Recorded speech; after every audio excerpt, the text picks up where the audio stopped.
what is morphology and what's so fascinating about it? Yeah, good question. So morphology, the morph in morphology is actually form, and we often talk about changes in form as part of morphology. But morphology literally just means the study of form. This is how we create words, the parts of words, how we change words to express different kinds of information. We can put endings on words to make different words. So we can take govern and make government or governmental or other things like that. And people like to talk about really long, fancy words like anti-disestablishmentarianism, just has a bunch of pieces, right? And we could break that down and have a bunch of different smaller words. So you can add pieces on that make new words, or you can add pieces on or change words to change their grammatical meaning. So you can take cat and turn it into cats to make it plural. You can take walk and turn it into walked to make it past tense. And there are different ways of doing it, like walk, walked, or sing, sang, sung, or think, thought, all different ways of changing the meaning of a word. So you can tell, you can use these patterns to learn a language and become more aware of the language and how it works. Yeah, exactly.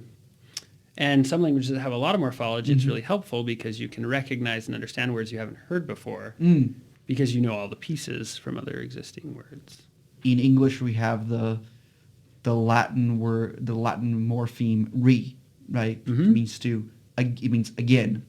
Yep. So you can basically put that into a word and create a new word with that. Yep. So if you heard a word with re on the front of it and hadn't heard it before, you'd probably still be able to understand it, assuming you'd heard the other part of it, right? I use camelless as an example in class because camelless. Camelless, because we don't talk about camels that often, so most people probably haven't heard the word camelless, but nobody is confused. Well, unless I don't say it clearly enough. Nobody's confused about what it means once they've heard it all the way.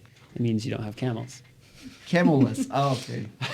Sorry. I know I say nobody's confused. No, what are you talking about? Because I was thinking camelless, L-O-U-S. Oh, camelless. Yeah, that would be...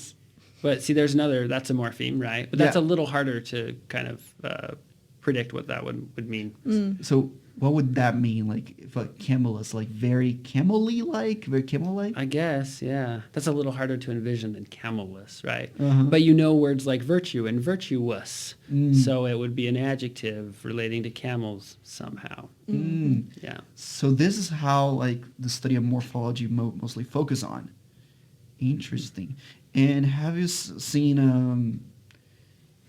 and how does this connect with how humans perceive language and process language? So that's a lot to do with how we process language. In fact, there's a lot in morphology looking at whether or not people process the morphology of words when they're reading them or listening to them.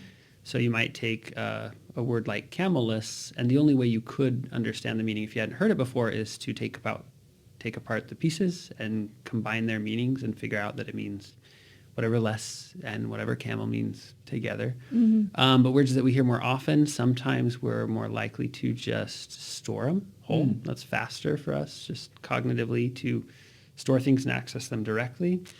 And there are a variety of factors, attributes of words that kind of affect whether or not you're likely to have effects of having access to the word whole or having access to the pieces. There's a bunch of different reasons, factors, but one is whether or not it's transparent what the meaning is from the parts, right? Camelless has to be not having camels, but we do have some that aren't very transparent. So like awful is a fun example because it doesn't now mean full of awe, right? When you say something's awful, it doesn't mean it fills you with awe, but that's actually where it came from, was this like grandiose structures that were both beautiful and terrifying at the same time, like big and overwhelming. So they filled you with awe because they were grandiose, but that was also a little terrifying because it made you feel small. And so it shifted meanings from making you full of awe to being terrifying and awful. So it's no longer transparent that it's full of awe, but we still say it and use it all the time, but we're likely to just kind of store that separately as its own whole thing, and that's how you get the meaning out of it without taking it apart.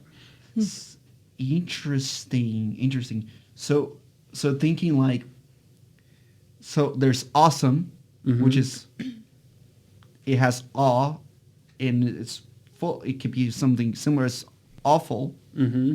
And then we have awful, but we cut out the e, but we can still trace the root to that. Yeah. And that's in the spelling we cut out the e, but we still say it the Yeah. same way as we do in other things, Of like course. as in awe or awful or awesome. Mm-hmm.